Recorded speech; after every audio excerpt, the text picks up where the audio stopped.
This Week in Startups is brought to you by Walker Corporate Law, a boutique law firm specializing in the representation of entrepreneurs. Visit them at walkercorporatelaw.com. And WordPress.com. Right now, WordPress is offering you 15% off any new plan purchase. To create your small business website today, visit wordpress.com/twist. So into the games. Yeah, games are big. Stockholm is huge on games. Yeah, and it's very interesting when you have a company like Unity.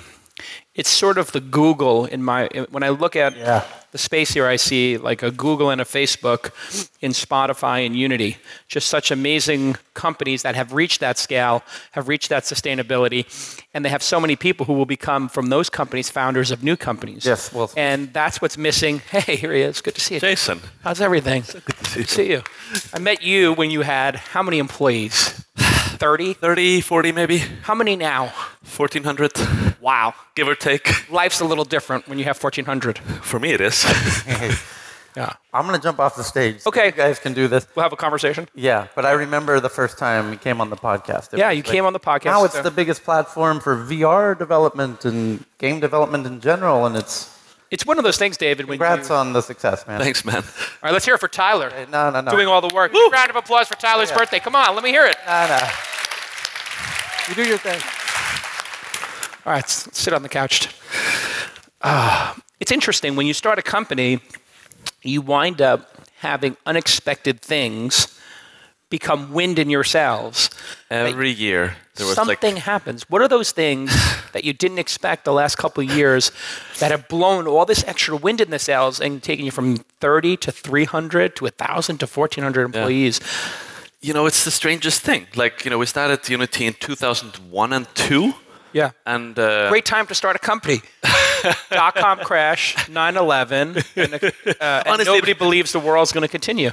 Yeah. We didn't know that. We were like just in a basement. Like we were totally unaffected by the world. Yeah. No, but like that's not the story I want to tell. But it's like this weirdest thing where we were really, really dumb and didn't know anything. But we got kind of smarter. Maybe 2005, 6, 7. We launched in 5, and we sort of figured out the way of the world. And since then, it's like we've made like one great decision every year. But every year, the world has done like one really great thing for us. Nice. It's very nice. We're very thankful. What's some of those things that you look back now, over 10 years in the business, and things that if they didn't happen, it wouldn't have accelerated the way it did? So I mean, the obvious one that everyone sort of is aware of is, of course, the happening of smartphone mobile. I mean, the modern smartphone app store revolution, which just came right on time. Like, we were running out of energy. We were kind of a growing company, but we were few, and like there was just nothing there. And when it happened, we were just strong enough to kind of hit it, but not tired enough to kind of have petered out, right, or calcified, which I think is very common. That you sort of if you're too early. Do you remember the conversation where you're sitting there making desktop games, and the phone comes out, and then people are going, "Oh, Steve Ballmer famously held up the phone and said, nobody's ever going to use this. This is kind of a, and then people really doubted the smartphone as a gaming platform. They're like, oh, the GPU is not strong enough. I gotta give the memory's not strong enough. I'll give us some credit because we actually had foresight, because I had worked at Nokia and we had sort of looked at smartphones. Like the Nokia phones were smartphones too, They're pretty smart. Yeah, they're great. Yeah, and we were like, this is going to happen eventually. We just didn't know when. And then when we saw the Nintendo Wii system, do you remember the tennis system? Yeah. We looked at the hardware and we realized that in like 1 or 2 years, that hardware would be in a phone. That was obvious. Like, there was no major insight. We just had to do the math. And we were like, wait a minute, that's a good gaming system. Give it 2 years.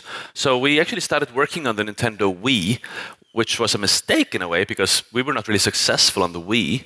The Wii was very successful on its own, but we were sort of whatever. But we were getting ready for whatever would happen. And then, roughly around the same time as the Wii is really coming out, the iPhone is announced. You can't make apps for it, and the hardware is too weak. But then 2008 comes, App Store, we could do it. The hardware was pretty good. And we hit it sort of right in the, the gravity lift moment.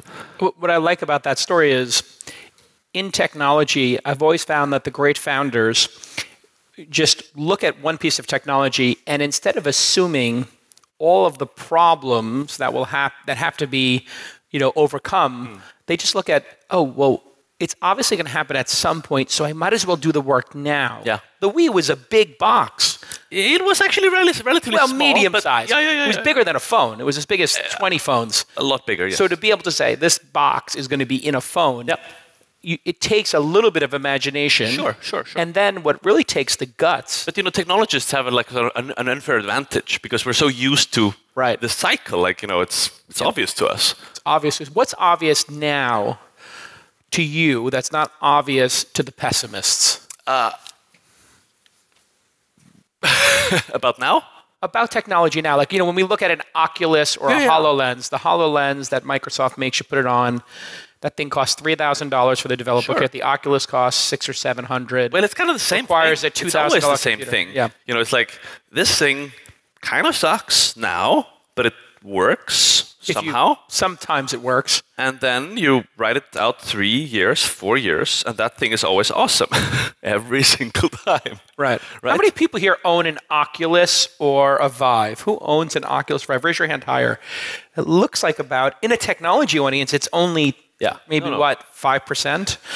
What do you think that number will be? Who will own a virtual reality headset in 4 or 5 years? Ooh. Or AR glasses. Let's put that 5-year bet in. Okay, AR glasses, very few of us will own them in 5 years because they're just too far out. I mean, not far out, but it's just not ready. They're not ready. No, they're not ready. They suck. I mean, as a consumer device. I mean, the hardware, the technology is amazing. There's so much depth there. But come on, it's sailing on your head, and it's the small field of view and all that stuff. I don't mean to poo-poo these things. It's just, technology is always like this. So, VR 5 years? Oh my God. It's going to be disappointing to the analysts' projections of a few years ago, but it's still going to be, I don't know, 50, 100 million. 100 million, maybe, yeah. So this is what happens. The analysts sometimes get very excited. Oh, yeah. And they take out their pencil, they draw this. So when we saw the analyst projections, not just me, my friends who were making VR games and so on, we didn't believe that we were sane enough to not believe the projections. So we wrote them down. Unfortunately, they're somewhat lower yet, which is fine for Unity because we're just building the tools and we have time. We're just making them better and so on. It does suck for some of the VR studios who went out with maybe a couple of years of funding. 2 or 3 years of funding in VR is like 2 or 3 months in enterprise computing. Yeah. I mean, there are VR products that are profitable, though. There are. Yes, you can get there. If you invest little enough, as in you're really fast, you make a good product, something that's compelling to a big part of the audience of VR users, which is not a huge, it's millions of people, though. And, you can think of it as like a Drake's equation.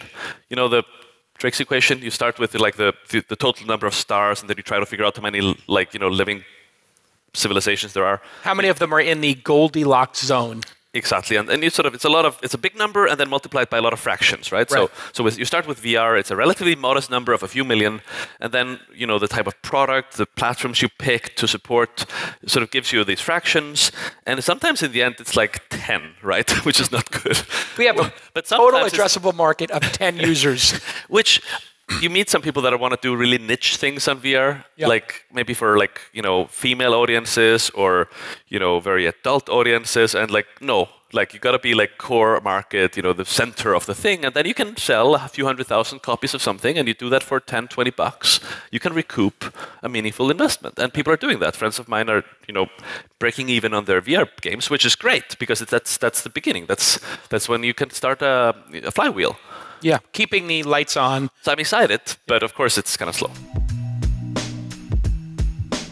Okay, hey, let me give a quick thank you to my friend Scott Walker. Walker Corporate Law is a boutique law firm and one of the oldest partners and sponsors of This Week in Startups. They specialize in representing entrepreneurs and startups, and they encourage fixed fees, which means they will not scare you when you get that bill from your attorney every month. You're going to know what you're going to spend ahead of time. Super important for startup companies. They believe billable hours reward inefficiency. And their lawyers all have decades of experience, 10, 20, 30 years. No junior associates learning on the job with your startup. They do things like acquisitions and mergers, licensing, terms of service, privacy policies. And Scott Walker is a true mensch. He comes to all of our events. He gives tons and tons and tons of his time for free to startups to help them grow. He is passionate about startup companies and entrepreneurs. Give him a call, 415-979-9998, 415. You know it's San Francisco, so just remember 979-9998, 979-9998, or email Scott at Walker Corporate Law, Scott at Walker Corporate Law, or visit walkercorporatelaw.com. Thanks again to my friend Scott Walker, who is just a tremendous supporter of startups. Okay. All right, let's talk about Apple's ARKit. We're seeing a lot of demos. Apple doesn't release development kit unless they have something very interesting coming. So what do you think the chances are in the next, 24 months they release some type of hardware that goes with it? Or is it just going to be hold your phone up for the next 2 years? What they released is really awesome. Is it? Yeah. And is it competitive to what you do, or people just be building yours? I mean, we partner with them. Like we support it very well. Google just came out a few days ago with their version. We support that well as well, so you can build. Okay, so actually, if you back up just a little bit, when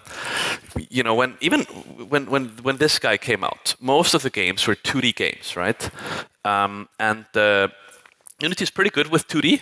But, Angry Birds. But the real that was not Unity, but all the later versions were. Anyway, but the real differentiation is when it's 3D. That's where we add the most value. That's the actual hard stuff. Most programmers feel pretty confident moving sprites around from code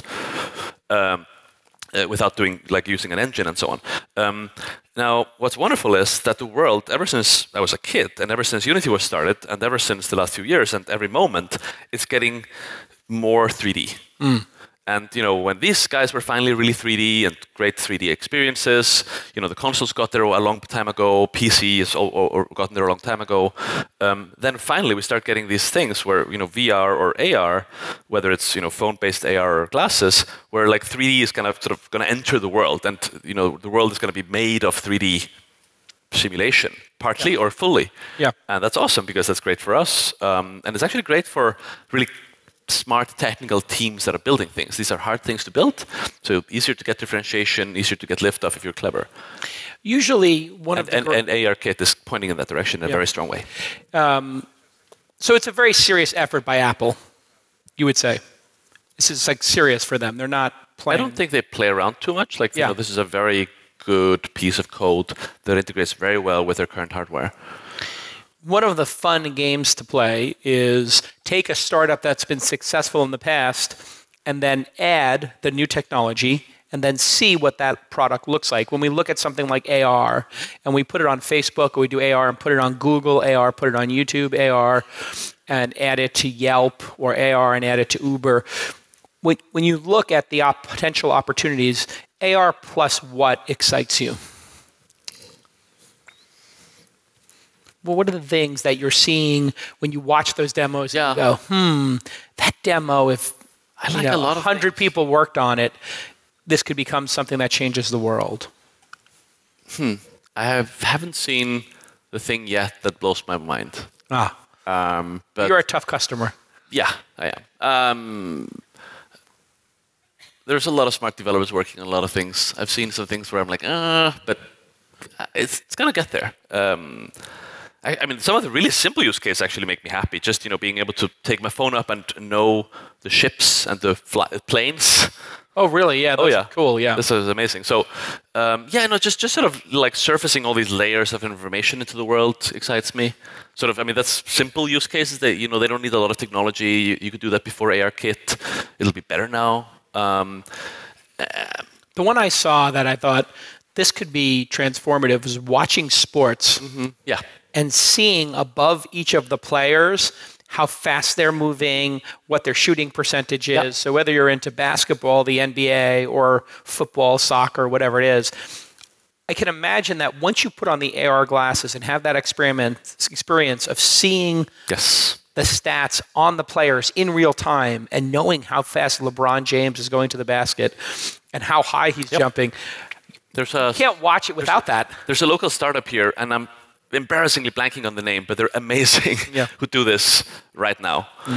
Just measuring all the movement of players and really being able to surface that detail. Yes, that's exciting. I'm not a sports person, but that's fantastic. There was some moment, I'm sure, when you received investment that people kind of looked at you and said, hey, what do you think about moving the company? Moving the company maybe to America or Silicon Valley? And we had already decided to do that. Yeah. When we got the investment, we just there was this strong, heavy gravity in Silicon Valley. Yeah.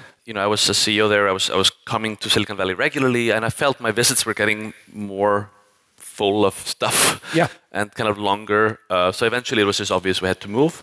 Then I met. It's a long story, but I met Sequoia Capital, our mutual friend Rulof. Yeah. And he sort of stood up in the meeting after the meeting and like, David, we have to do this. Yeah. And we had a term sheet 6 days later. I don't know if he would have given me that term sheet had I not decided to move already. What's the difference between the two markets when you look at Stockholm and how much has been accomplished here? What has filled in that's made it so much more rich and sustainable now than when you started? So I don't know Stockholm very well. So actually, I've almost never come here and interacted with the startup community. I'm based in Copenhagen. I know some people here, of course, and clearly we know that the Stockholm ecosystem is stronger than the Danish one, the Copenhagen one, which is definitely far behind here. But both ecosystems have been getting better very fast. And I think that the gravity of Silicon Valley feels like it's gotten a little softer. Yeah. It's changed a bit. It feels like you can. There's more satellite teams. There's more sort of things done at a distance. Yeah, it's easier to do that. Oh yeah, of course. And just companies or people are getting used to working like that, right? We have all the tools and all that stuff. I don't know. It sort of just builds on itself. If you go, it almost feels like at least the Copenhagen ecosystem has gotten like 10 times better per 5 years in the last 20 years. It started from a very, very low base. Right. And what about the talent here in Europe? And it's very good. It's very good. Very good.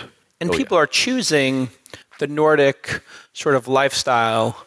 There's something about Denmark, Stockholm, Norway, Finland that makes life more balanced or seems more fair or just, that it attracts a highly intellectual person. Do you feel that way? I hear that sometimes. Yeah, I think that's true. These are very calm societies, maybe too calm in some ways. But no, for having a staff here, having people working on deep problems, no, it's fantastic. Do you feel like the entrepreneurs here don't have some of the cutthroat drive that you see in Silicon Valley? Do you think maybe too much balance? You sort of hinted at that a little bit. No, absolutely. Like there is a lack of that, which is sort of the thing you start needing in sort of middle management layers, exec layers, and that's there's very few people who do that here. A sense of urgency, of competitiveness, of aggressiveness. Yeah, and like knowing how to drive teams aggressively. It's like I don't think it comes very naturally here. Right. These people exist, but there are few of them, right? So, right. So Can you teach them that? Can you teach them to have a little bit more cutthroat, aggressive, competitive nature, or do you just have to accept the fact that it's a societal difference and you're up against? Somebody can probably teach them. It's probably not me. I'm not very cutthroat. So, what's the outlook for the company? We just had Nasdaq on. You guys aren't public. No. Private, 1,400, but you're making. You got to be making tens of millions, but maybe even 9 figures now. Are you public about the revenue numbers? We're not. So it's getting close to 9 figures, or it's probably crossed that. So you could be public. I know math. I know how these companies go. You could be public now. In some formal way, we could have actually done that a while back. Yes. Absolutely. Why are you still private? We'll end on this question. Is there some benefit for you to be private right now? Is there some fear or reticence to going public? Because we see it with Uber taking their time, Airbnb taking their time, Dropbox taking their time. Pressure, like the capital markets have been good. We've gotten the cash we needed. John Riccitello, who's now our CEO of 3 years ago, as of 3 years ago, was amazing. He has run public companies, and I think he told me once, I've been in 70 earnings calls, either as CEO or COO, and of different companies, and I don't know if he at it, and I don't need any more of that right now. But I think being public is just it's this mechanical thing, and it has benefits and costs, and it's not something you rush into. It's way harder to get out of than into. Yeah, going private is an impossibly hard task. It's been done, but it's been done. But why would you dance around that line? I mean, So next year. Next year, it's possible. I'm a poker player. Feels like next year. All right, listen. Congratulations on all the success. Thanks. And it's nice to see somebody stay focused and take a decade-long view of their project. Now you're in decade 2. Oh. And this is your life's work. You're not going halfway into the second decade. Halfway, yeah. Yeah, you're sticking with it. I love it. It's an amazing company. It's such a blessing to get to follow a company so long and have it sort of evolve like kind of new muscles and grow new limbs.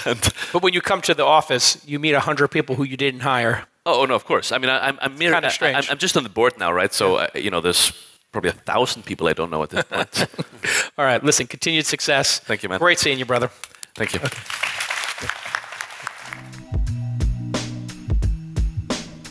Hey, everybody, every day millions of people go online and they search for local businesses. You knew that because you do it, and I do it. We do it every day. But does your small business show up? Well, when you create a web page and a website with WordPress.com, you make it easier for customers to find and connect with you. Your business needs an online home, which means you need a WordPress.com site. You don't need any experience to set it up. WordPress guides you through the process, start to finish. They take care of all the technical stuff. It's easy to get your site up and running. Customer support at WordPress is eager to help you 24 hours a day, Monday through Fridays, and over the weekends. Yes, plans start at just $4 a month, and all WordPress plans include custom domain names for the life of the plan. Come see why 28%, that's right, 28% of all websites run on WordPress. That is a staggering number, and it's a testament to how amazing the product has grown over the years. 28% of the entire web is run on WordPress. Incredible. We use WordPress. You see calacanis.com and This Week in Startups. It works. It's flawless. It's got great features, simple and easy to use, and can't say enough good things about WordPress. It's easy and it's powerful. So go ahead. Here's your call to action. Get 15% off any new plan. Just go to wordpress.com/twist to create your site and find the plan that's right for you. Again, 15% off any new plan at wordpress.com/twist. wordpress.com/twist. Okay, let's get back to this amazing program. This is a perfect lead into BackingMinds. Yeah. Because you guys have, more than anyone I know, anywhere, Valley, anywhere, have taken this as like kind of your... And for us, it's not a question of like justice gender, or equality or charity. It's about return. And we think that there's not enough attention sometimes on return. Yeah. And, if everyone invests into the same companies, you have an overvaluation. And the majority of all capital in Sweden stays in tight homogeneous networks in Stockholm. And this is a global phenomena. You see it in all countries, also in Silicon Valley and so on. And with this overvaluation, you will not be able to find the best companies. So that's what we do. We invest beyond these networks, and that's how we also get to maximize our return, but also find, the entrepreneurs that will do great exits, be the future investors, employers, and really create, the diversity. So how did you convince Sarah to join your crazy... How did you decide to partner up on this? We convinced each other. Yeah. Being entrepreneurs ourselves, we have many times, experienced some stuff. So many times felt like outsiders, and we were like, we didn't see it as a problem. We saw it as an opportunity. We were like, we need to get these companies before anyone else does it. And I think that aspect of actually looking at this as a return problem and not a justice problem is key. Because when the industry understands that it's a matter of survival or return, then it will change. If you look at the VC industry, of course they will, if they understand that there is a return to get or actually money to earn, they will reinvent their models. So it's because key the to us. investor landscape. The light bulb just went on for me. Sorry to interrupt. But the idea is, if you can prove you're right, then you have a firm case to go. Everyone else should be doing the same. But no one else is really gonna got the I want to say the balls to try it, but that's really not the right phrase in this case. But Ovaries. Yeah, no one's got the ovaries to try it. So. But the investor landscape has changed so much. I mean, is it this year that crowdfunding has exceeded VC? I mean, entrepreneurs get funding from a lot of different places. Like entrepreneurs are investing and so on. And I also think that if you look at the similarity effect, that you find this, like the industry is totally homogeneous.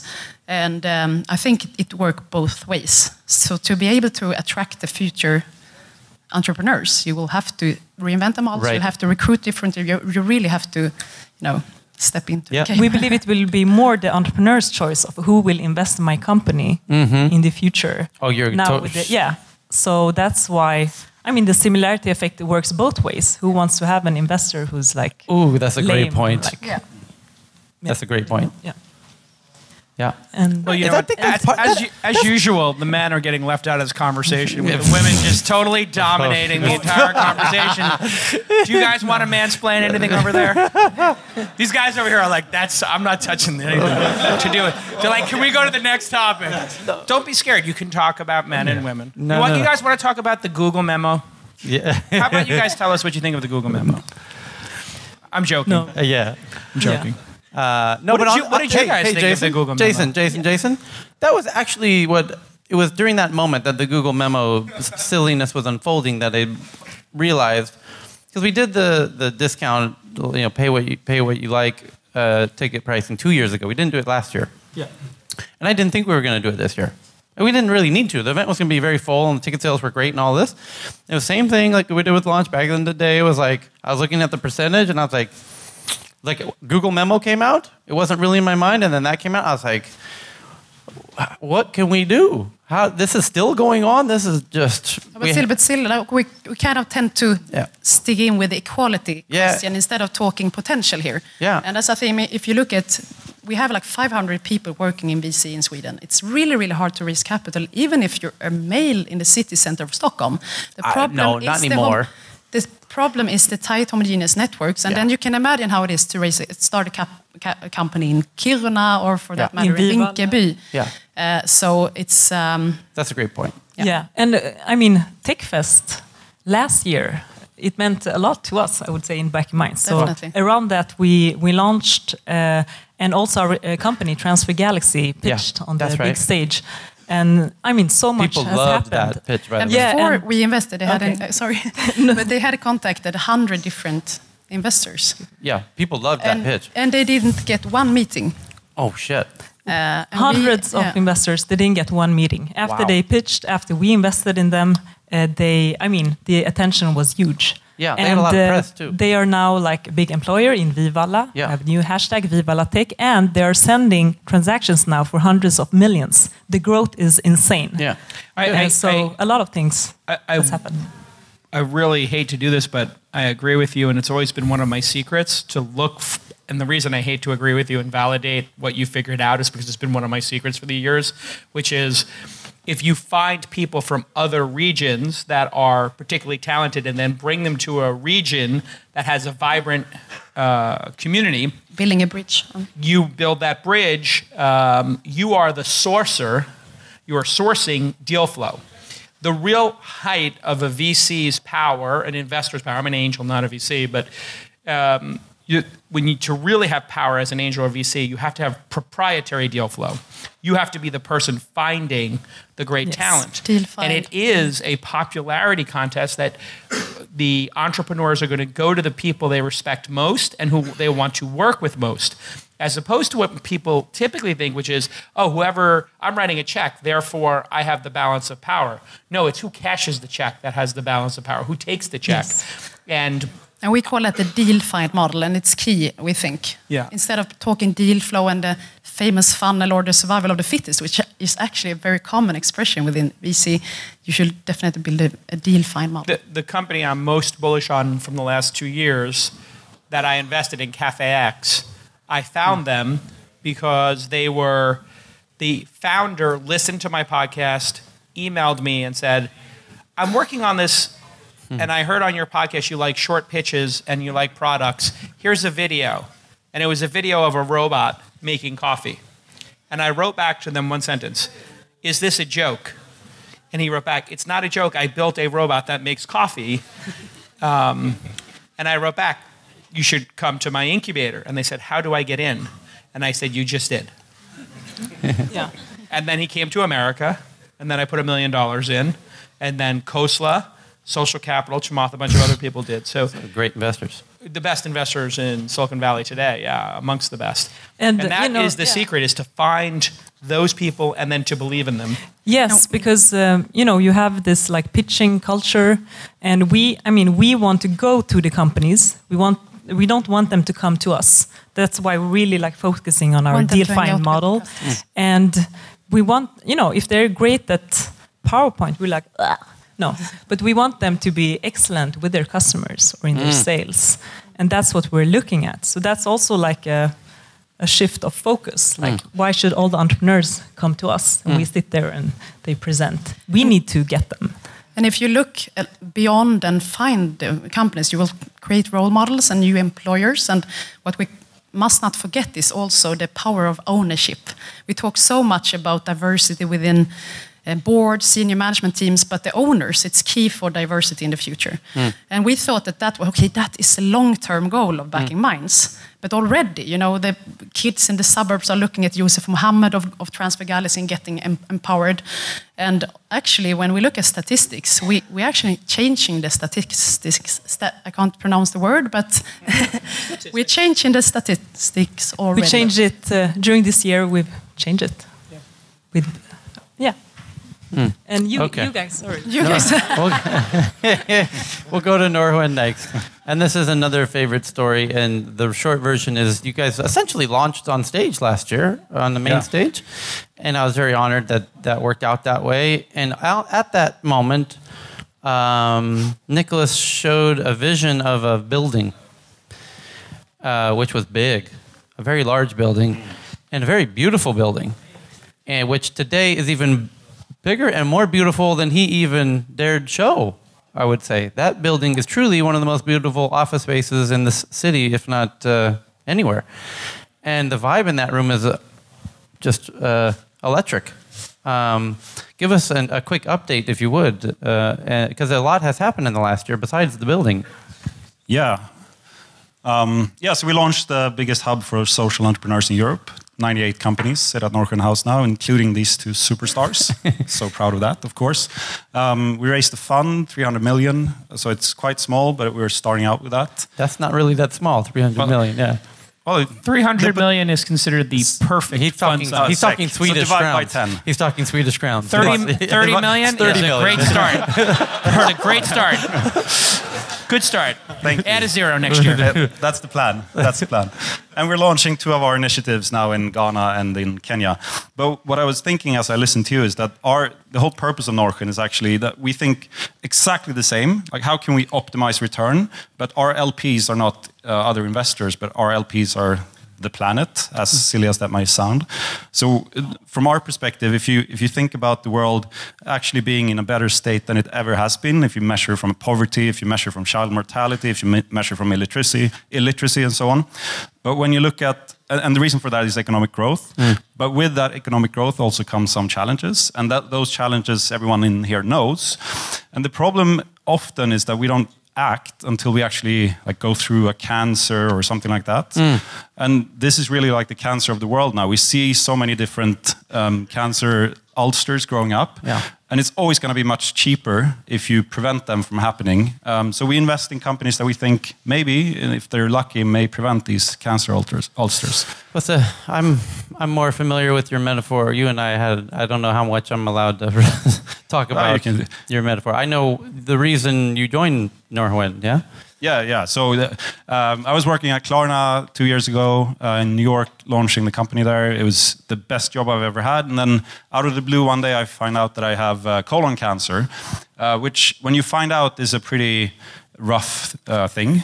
You don't know if you're going to live for 3 days or 30 days or 3 years. But and then you start to think about, okay, what's the purpose of life? What have I done that's good or bad? And our wish now is that maybe the planet or us here can think about that, but for everyone rather than just for us. So just imagine you have cancer for a second. And I don't mean that. For you. Do that. No, actually, that's a good thing. That's a good exercise. Yeah. Because it really puts your head in the right place. And another friend of ours just got cancer, and it's. Anyway. Yeah, I don't want to let's not. I know. It sucks with cancer, but there are so many good things happening. But as well. You're right. The planet has cancer. This is the issue, and is the reason last year that we did the Solutions Day, and it's the one place where we really connect was that a lot of the Solutions team now is like Norrsken team folks, beautifully so. How that worked out.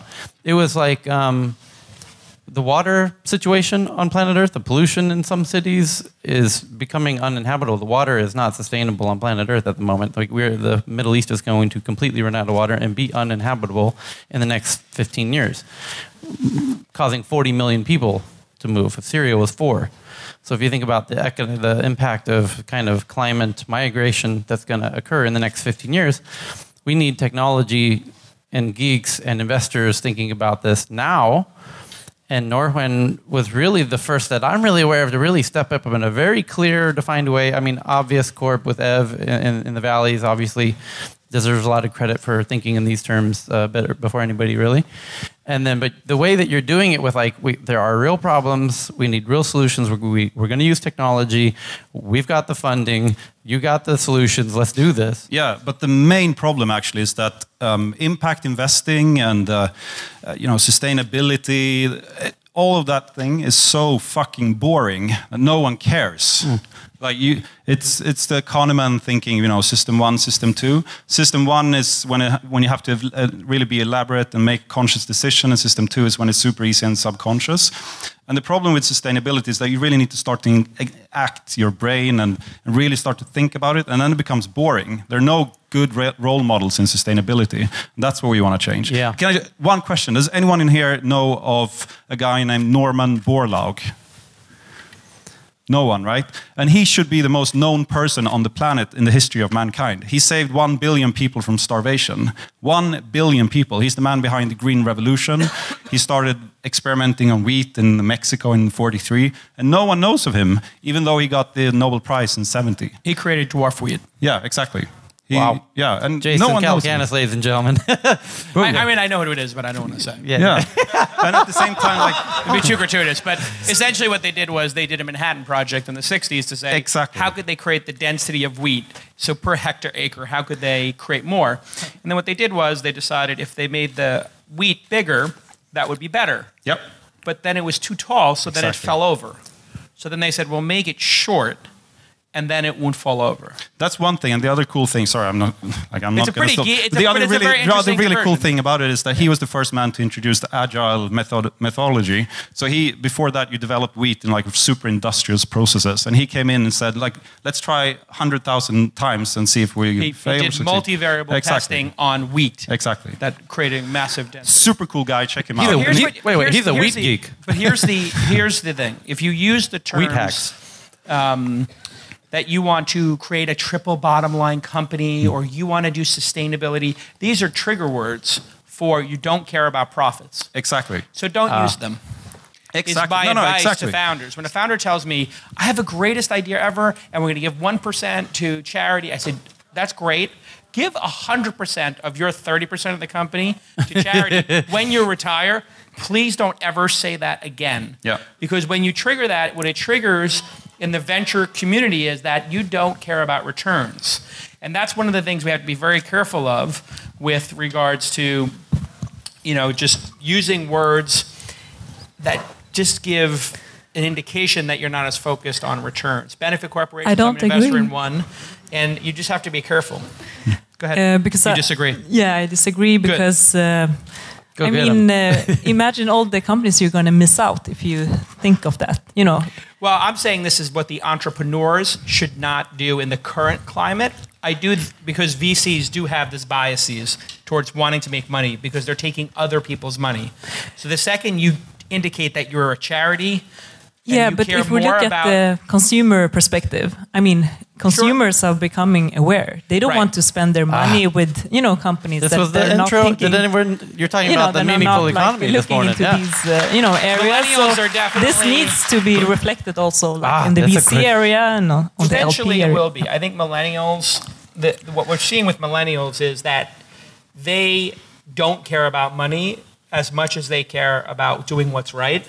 But you still live in a world where the people who write the checks are over the age of 40 or 50. But we got to wait for those boomers to die. And when they die, I think this change will occur. So we are but actually I think it will occur sooner. We're combining exactly what you're saying and what you're saying. Yeah. So we're investing in companies that both actually make the world better. It's part of their business model, and they're profitable, and they're super rock stars like Frida and Hjalmar. All right. So if you're if the VC has gray hair, tell them you don't care about the planet and you just care about money.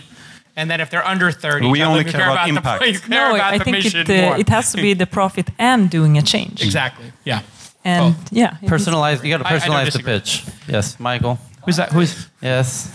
Sorry. That's all right. Wellstreet, newest investor in town. Yeah. How many of the pitches are you seeing that fit into this conversation of like, it used to be just cold hard cash, kind of what he's saying. You should sort of pitch that way. Right? Like, here's my returns. I just care about returns. I'm going to live and breathe and die this startup. Yeah. Or are you starting to see startups that fit into this realization of like, you know what? We really care about but we also want to make sure that we touch on this feel-goody element? Yeah. Yeah. I think that one of the problems that we see is that as soon as these events happen and you get these statements from these brilliant people, you clearly see the clever ones of the pitches starting to know where to go and where to adopt. And I think that those filter bubbles that continue to arise and be worse and worse because it's just intensifying. Wait. So are you saying, for example, remember when like, I don't know, e-commerce was all the rage, or like Uber, we're the Uber for X, and we're the on-demand for this, and then it's like these now everything's AI, right? We're AI this and we're AI that. Yeah. Are you suggesting that very soon we're going to start seeing all the pitches be like, we are saving the planet for Y or Z, and start using it as a lever? Yeah, absolutely. I mean, it's happening already, right? So I mean, what it does is that I'm a strong believer of that you need to be specialized in what you're doing, right? So if that is the type of causes you want to support, you really need to understand that fully, because otherwise you will basically just get shit in. And that doesn't matter whether you invest in e-commerce or sustainability or whatever you do. You need to understand it. Otherwise, people will find out that you don't, and then you will be completely run down of it. So, yes. One of the things that has occurred is as entrepreneurship has gotten more popular, the number of investors has increased. People are learning hacks on how to, and incubators teach them. Y Combinator is famous for teaching hacks on how to trick investors to invest and how to optimize. And it's an arms race. So because people maybe read my book or listen to my podcast, they know what I'm looking for. So they come in and it's like they tailored the pitch to me. If they go to Piero Midiar, they've tailored it to him, and I'm sure they tailor them to you guys as well, because entrepreneurs are smart. So what really has to happen is entrepreneurs have to realize that there are timeless things. And so what are the timeless things that always get funded? Well, if you make a great product and you have skills and you have clients who love you and will pay more for your product when you raise the price, and you have incredible team members who have great track records and or are exceptionally skilled if they're new in their careers, those things are timeless. So what I try to tell entrepreneurs is don't try to game the investors. Try to game your customers and game your product, which is learn the game of skills to make beautiful products that delight people and solve problems for them. Those are the people who get invested in. And there's really two discussions that occur. One is companies that have traction, and one is people with ideas and business plans and prototypes. When you have traction, there is very little problem getting funded. You will get funded with exceptional traction. And biases and Traction all kinds solves everything. It kind of solves everything, right? So if the chart's going like this, you're going to have multiple term sheets. But before that, people try to game a little bit. And I think that's where this conversation comes in. And I have just decided I'm not writing checks to people until they are in my Goldilocks zone. And the Goldilocks zone is you have built your product and have your first 5 customers, but you don't have a Series A. If you have the Series A, it's too late, too hot. You guys know what Goldilocks is? Too hot, too cold, the porridge? I'm not talking about a metaphor. It's literal, yeah. You guys understand, right? Yeah. So too cold, no product in market. Too hot, competitive Series A. And I just tell people, come to me when you're there. And if you're not there yet, put me on your monthly update to investors. And I'll read it every month. And then I'll know when to insert myself. And I think that's what great investors do, is they communicate to the market when to contact them. I'm the guy you contact when the product hits the market in the first 3 or 4 months, because then I can tell if it's going to succeed or not. 3 great examples so we can... Oh yeah, pitches. We're going to get to the pitches. Yeah. Before we're doing pitches. We're going to do 3 pitches. Are you ready?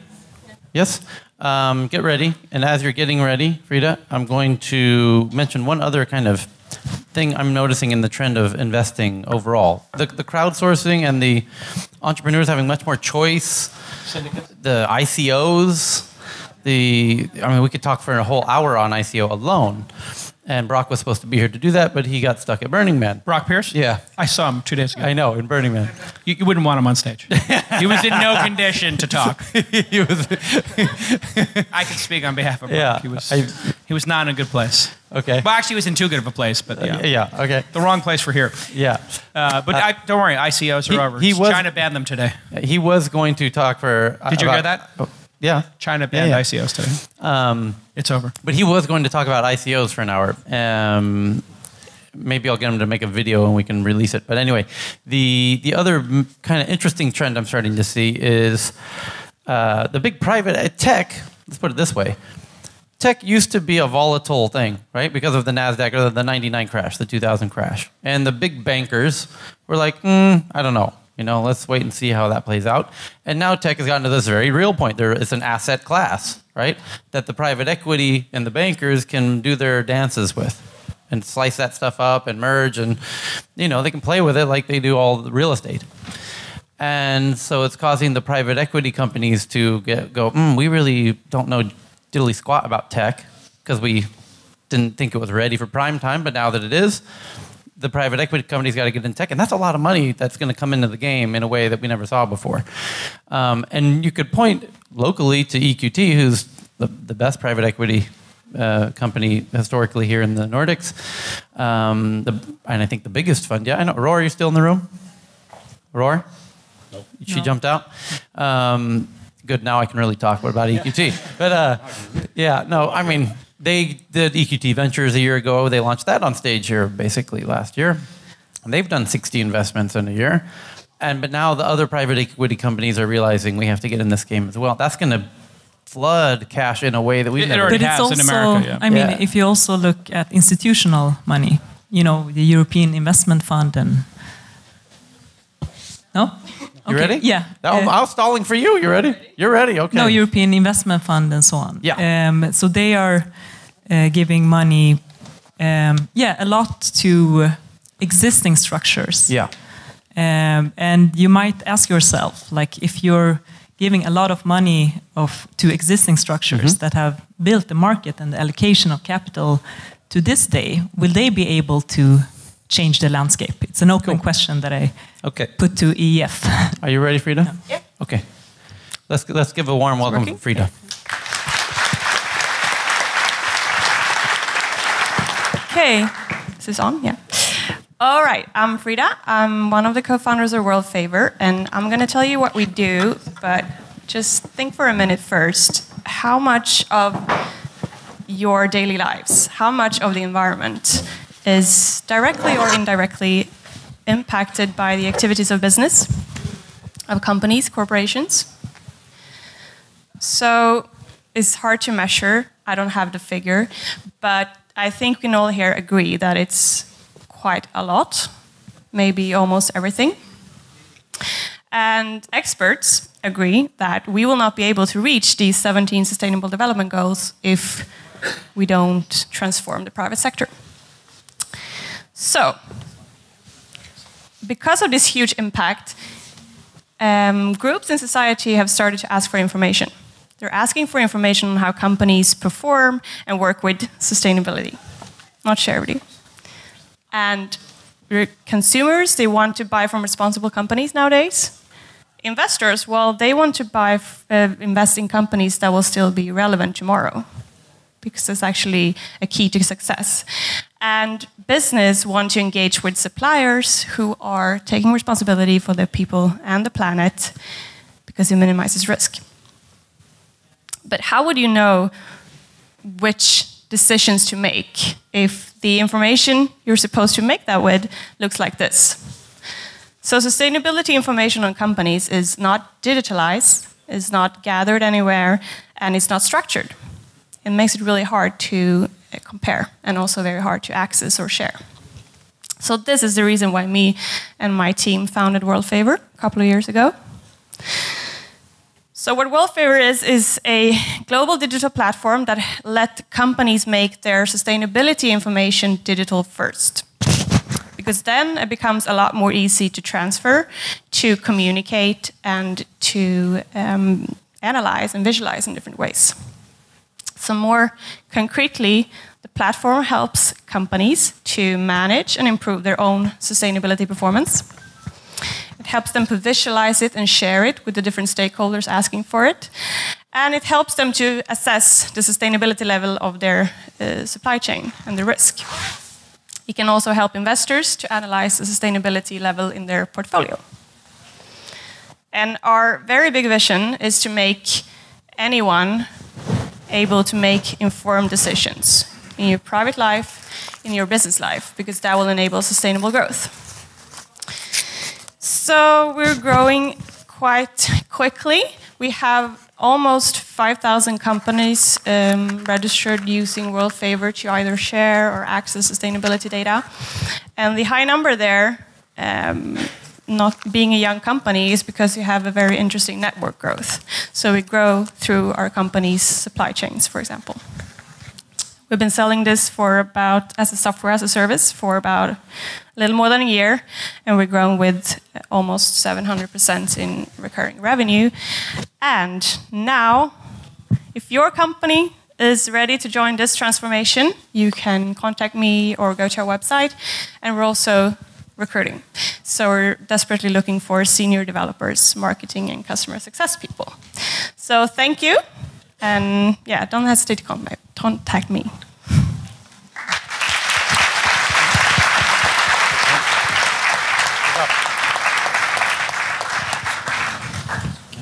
Next up, take it away, Karma. All right. Really nice to be here. Sitting over in this chair, I came to think of a nice quote by Kevin Spacey. He said, if you've found what you love, your heart beats really, really fast. So I obviously love pitching to rooms of people I don't know, because I always get this kind of like intense heartbeat. My name is Hjalmar Stolba Nordgren. I'm the CEO and co-founder of Karma. I'm going to take a wild chance here. How many people have heard of Karma prior to this moment? Oof. So we've done something right. Make it a quick pitch then. Thank you. Yeah, I'm off. No. For those of you who haven't heard what Karma is, we work... Let's try that one. How many hadn't heard of Karma? That's much more interesting. Great. Okay, so I'm not hearing vague. For the 10 people, so really you can go super fast. So many. Prepare to get informed. So we work in a really exciting space, the food space, but not any type of space within that, but actually food waste. Did you guys know that actually 33% of all food is wasted? So by everything we produce, 33% is wasted along the lines. That's 1.3 billion tons, not Americans, metric tons, at a staggering value of $990 billion annually. We thought this was kind of crazy, so we said, what do we need to do to change this? we said we need to change this behavior that's really, really frequent today into something completely different. So we created a platform called Karma. Karma is a two-sided mobile marketplace where restaurant, cafes, and grocery stores can upload their surplus food super simply. And as a consumer, you're on the other side. You tap your food that you want, you buy it directly through the app, and you take it away. It's a 60-second setup for a restaurant. We have an 80% sell-through rate, and you get an extra $8,500 a year on average if you join as a company. So it's a pretty easy decision if you ever handle food anywhere in the chain. As a user, people ask like, but this is probably too complicated. I just want to eat something. I'm hungry. How do we do it? So we included the entire UX flow for you guys to see. You tap something you like, you tap the buy button, and that's literally it. Now it's reserved in your name, the payment has been done, and you go to the store or wherever you bought it from, and you pick it up as takeaway. So we're available all over Sweden, which is really, really fun, since we can get to places where other food delivery companies can't, for instance. Now, the last thing you have to do is sit down and enjoy your Karma meal and feel a little extra good about this one, since you also save the planet a little bit. So how are we doing so far? We like to think that we're doing pretty well. We have 150,000 registered users, and we're only live here in Sweden. We have, it's going really fast. We have over 500 restaurant, cafes, and grocery stores that are live in Sweden that you can save food from. We believe that product is super important, but even more important is, of course, the epic team behind it. And we believe we've found some of the best people in tech Sweden, and we're always looking for more. So please come join us if you ever want to join a startup. Thank you, guys.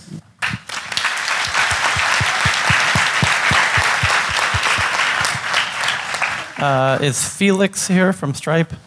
Felix, are you here? Okay. One more pitch. I have to run downstairs. Yeah, I'll take care of it. So are we going to pick a winner? You're going to pick a winner to have lunch with them. Okay, great. The audience is going to vote and pick the winner. The audience is going to vote? By show of hands, yeah. By show of hands. Okay, yeah. I can handle that. Okay. And we'll do some feedback. Yeah. Okay, great. Yeah. All right. Anne, you're up next. Okay. Are you ready? Yes, I'm ready. 3, 2, go. Thank you. I'm coming from Dynamic Code, and we are developing healthcare tests based on DNA technology. And we produce and distribute them in a platform, a scalable platform. The problem today is that established healthcare systems globally are overstressed. A consequence of this is that patients don't get the best care. Another problem is that digital healthcare providers lack tools for determining diagnosis. The solution is Dynamic Code. We empower the consumer to take control over their own health. We do this by letting the consumer test first, not go to hospital first. Test first and visit the doctor if it's needed. How do we do this? We turn the latest DNA research into different kinds of health tests, and we connect consumers to lab test results and caregivers in a platform, in a scalable platform. And all these parts, the consumers and the labs and the caregivers can use our technology worldwide. And how does it work for the customer? You don't need to go to the hospital. You can do this from home.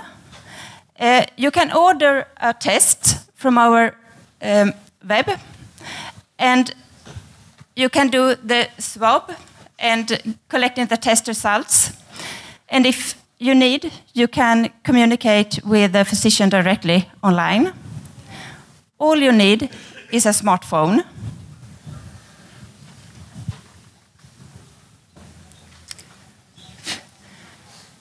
Do you know how long time it takes to get a diagnosis of gluten intolerance in Sweden today?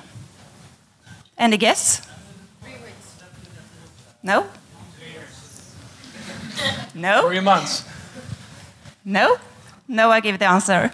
It's 5.8 years in average. Almost 6 years. Now in September, we will launch our test for gluten intolerance, and it takes 6 days to get the test results.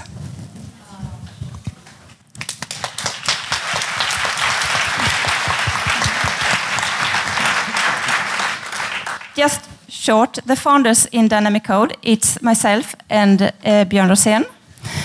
And we found out about this idea while we were working at the Swedish CSI, it's called NFC. And we are doing this together with BackingMinds, Sarah and Susanne. And our mission is to test first. Thank you. Okay, well done. All right, so, well, I think we're going to do the voting first, then you're going to go. Okay, you can do it on a video. Okay, so we saw 3 companies. The first, tell me the name of your company again. World Favor. You saw World Favor, a SaaS solution for understanding how sustainable companies were producing their products. You got to see Karma, which gets you food that would have otherwise gone wasted for half price or less. And then we saw your testing company, which is called Dynamic Code. Dynamic Code, which does testing really fast. And then from home. Yeah. I was going to ask you which one's your favorite, but it seems as though you've picked your favorite by investing in it already, ladies. Is anybody else have anything to disclose? You're also an investor in which one? In World Favor and Karma. Okay. Great. Great entrepreneurs. Apparently. Totally. And which ones have you not invested in already? Or? Well, you haven't yet? No. Okay. All right. So I can't ask you to pick your favorites because that's not going to work. So what I'll do is I'll just go right to the audience voting.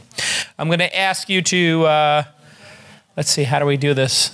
I'm going to have you raise your hand. No, I'm going to have you applaud. That's more exciting. We're going to do it by the sound of the applause. All right? General feedback, I think, everybody did very well. It was very clear what your products did and how you made money. SaaS, e-commerce, and you charge for the tests, we assume. So I think all 3 pitches were very clear. Oh, here's the testing kit. You're definitely an investor. For 4 STDs for a man. You get answers in 2 days. Okay.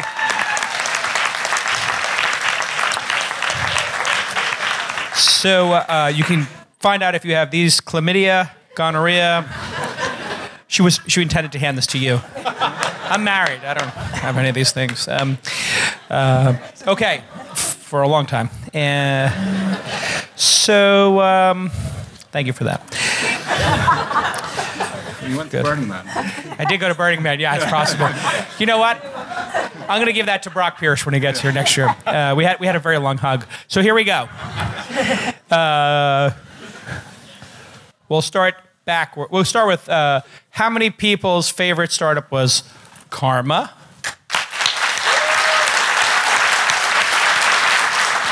Okay, this means you got to stop. Okay, here we go. Okay, good, Karma. How many people's favorite startup was World Favor? And how many was the chlamydia test? Okay. So we have a 2-way tie for second place because it was about the same sound. You guys tied for second and first place. Congratulations. Let me ask you,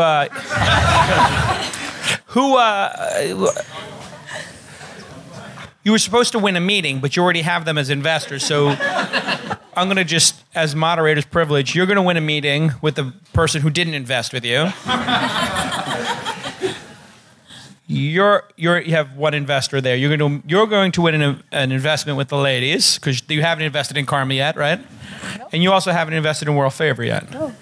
And so you're both going to win lunch with them. And it's going to be a good lunch, okay? Like, I don't want you to, like, this is not like McDonald's, just sushi, okay? Looking forward. Like sushi. Use Karma. Yeah, totally. Something delicious, okay? No, not Karma. No offense. Well, I have one question for you about this Karma stuff, though. What time can you buy the old food? Anytime. So literally, like, around the clock, from breakfast to... So you can buy...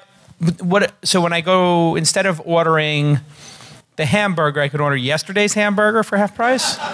Yeah, I mean, hamburger is probably not what you should choose in Karma, but there's a lot of food that's literally more fresh than your food box in your fridge, since they made it yesterday evening and they saved it for the morning after. You know, this is like one of these interesting things when you're an investor. I'm super confounded by your business, which means we need to talk about it more.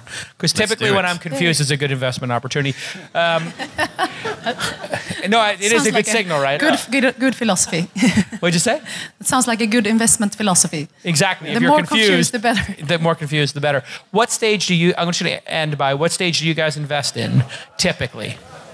And typical check size, and what stage? And anywhere in between 500,000 and 10 million, say 20 million. 20 million. Not US.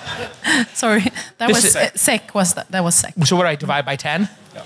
So 50,000 to 200,000. 50,000 to 200. So you're seeing 500,000. No, 50 to 2.5 million. To 2 million. Got it. Okay, 50 to 2. Got it. In US dollars, please? The same, 50 to 2.5. We aim to have in between 20 and 30% of the company. So that's a better answer, I say. Okay, great. And what range do you typically invest in? 50 to 500. 50 to 500 US. Yeah. Okay, so you're all seed investors, and then you hand off to a Series A. Yeah. Got it. Do you invest pre-product market fit, or do you need to see traction typically? What's your typical... Proven business models. Proven business models, yes. Great. A little bit earlier, maybe. But mostly proven business models, but it could be that we just see an amazing MVP and we get the user interface. So 2 out of 3 times proven, 1 out of 3 times not. We help them with the rest. You help them get product market fit, so you're more risk-taking of the group. All right, so let's give a... okay, and are you going to show that new product where you can create a company that Patrick showed me? Tribe Atlas, not today. Not today. What are you going to show us today? So we do a great survey. We did a survey about tools that startups in Sweden use. We'll present results back. Okay, fantastic. So let's give a big round of applause to our pitchers and to the investors here.